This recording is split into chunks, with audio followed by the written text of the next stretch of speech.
Story games are just as they sound. Games where you get to play through an original story. Most of the story in these games happen through cutscenes, which are basically cinematic sequences that occur between gameplay sections. When you put a game's cutscenes together, you get the full story, essentially being a movie. Now, you might be thinking that characters are important in story games for the same reasons that they are important in movies or TV series. If you were thinking that, then you are not completely wrong. I mean, a story without characters is very challenging to make good. However, it brings up the question, if they do have the same reasons, then why would the director choose to tell the story through a video game and not through a movie? And this is where the impact of the characters serve a clear difference. Whilst directors in both forms of media use characters to drive narrative engagement, video games take this to the next level with the ability to play as those characters. A character's goal is to try and get the viewer attached to them. This ability to control them, adding an amount of interactability with the character, adds as much attachment as possible. The interactability is such a key part of this concept that some games have added quick-time events into cutscenes.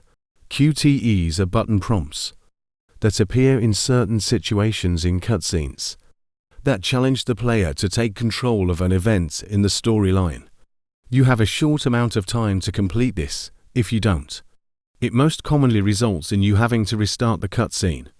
So, interactability and attachment are the two key points of characters in video games. This is built upon with the fact that gameplay reflects a character's personality or role in the story. For example, in God of War, Ragnarok, the character called Kratos is typically slow and calm, but becomes aggressive and angry in intense situations, showcasing his brute strength. In his gameplay, he uses his axe with slow, precise, heavy-hitting swings, but has access to his Spartan rage, which allows him to use extremely powerful, wild punches and grabs. His son, Atreus, is agile and crafty, and, in his gameplay, he is fast, with less powerful, but more flashy and flexible attacks. If someone prefers Kratos as a character, then they are likely to enjoy his gameplay more, which encourages them to play as him more, which ends up developing their attachment to him, and the game as a whole even further.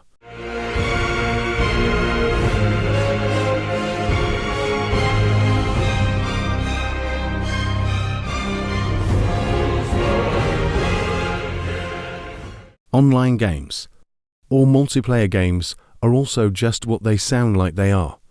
Games that don't necessarily have a story or narrative, and its main focus is on the quality of the gameplay and to play it online. The importance of characters in these types of games is a lot less obvious, as a large amount of online games do not even include characters and are still successful. However, they are definitely still important. There is a subcategory of games called class-based games. These are online games where you play as a character, rather than just an unnamed figure. These video games consist of character rosters that provide a large variety of different characters to choose from, often split up into different classes, hence the name class-based shooter. Each character has their own unique abilities that relate to their powers or appearance and design.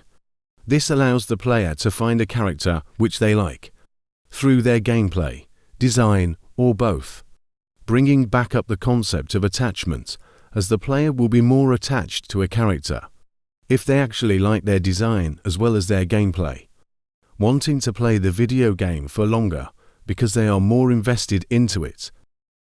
Now, if a player likes a character's gameplay, but not their design, then that's where skins come in. Skins are basically a redesign of a character, to put it simply. They can be so drastic that a character can change from this to this, solving that problem of not liking a design, as most of the time, there will be a skin for you.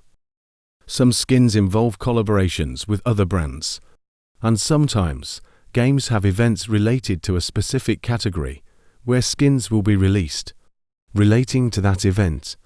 These two factors contribute to the effectiveness of skins, allowing players to become more attached to the skin if it's related to something they like from another brand or event.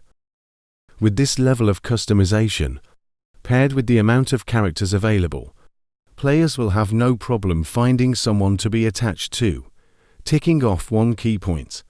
The other key point left is the interactability, which is actually something which online games excel at.